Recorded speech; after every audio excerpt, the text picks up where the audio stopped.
अस्सलाम वालेकुम students. Confuse करने वाले कुछ मॉडल वर्ब में से एक विल और वुड का इस्तेमाल भी है जो आपस में कंफ्यूज करता है और हमें ये समझ नहीं आती कि किस जगह विल आना चाहिए और किस जगह वुड आना चाहिए। तो आज इसी पॉइंट को डिफाइन करूंगा।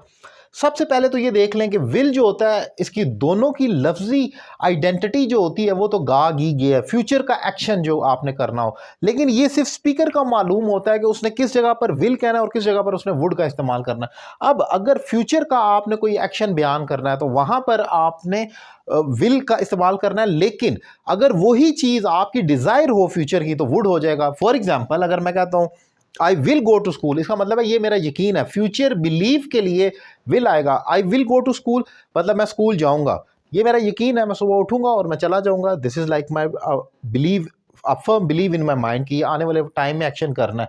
लेकिन अगर मैं कहता हूँ I would go to school तो इसका मतलब हो जाएगा मैं स्कूल जाऊंगा, ये मैं खुशी का इजहार कर रहा हूँ, प्रेफरेंस दे रहा हूँ। शायद कोई और एक्शन भी मैं कर सकता था, लेकिन I would go to school, लाजमी उठूंगा, खुशी खुशी जाऊंगा, ये मेरी डिजायर हो जाए। तो फ्यूचर डिजायर जो होगी वो वुड होगा। लफ्जी तर्जमा दोनों का सेम यही होगा कि मैं स्कूल जाऊंगा, लेकिन मैंने जैसा कि कहा कि ये रीडर को मालूम है कि किस, उसने अगर खुशी में कह रहा है तो वुड कहेगा, अगर उसको यकीन है इसमें खुशी कोई नहीं है, जस्ट एक नॉर्मल रूटीन है, फिक्स ड्यूटी है, उसने उठना और जाना है और उसने काम करना है तो विल कहेगा। फिर थर्ड पॉइंट ये कि जो पास्ट ऑफ विल है वो वुड होता है। ये तो विल वुड वुड उसकी सेकंड थर्ड फॉर्म है।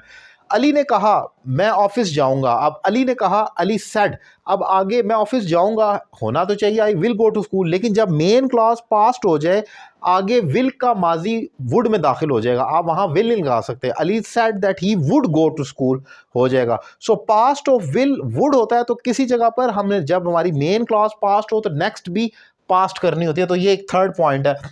फिर फोर्थ पॉइंट आपने याद रखना है कि जो पास्ट हैबिट होती है, कोई काम जो आप किया करते थे यूज टू की तरह, वहां पर वुड इस्तेमाल होता है। For example when I was a kid I use to run fast, मैं तेज भागा करता था, और मैं ये भी कह सकता हूं when I was a kid I would run fast, मैं तेज भागता था, तो वहां पर भी आप ये इस्तेमाल कर सकते हैं।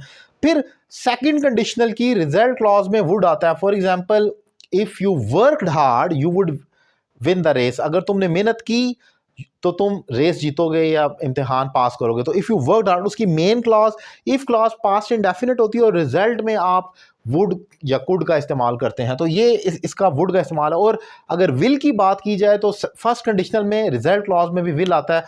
If you work hard you will get success, उसकी इफ क्लॉज प्रेजेंट इंडेफिनिट होती है और रिजल्ट में आप विल या शेल का इस्तेमाल करते हैं।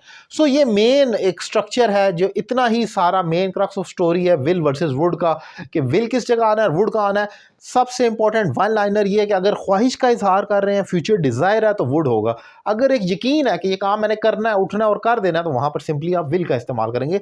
इंपॉर्टेंट टॉपिक है जो मैंने डिफाइन किया। उम्मीद करता हूँ लेक्चर आपको पसंद आया होगा। थैंक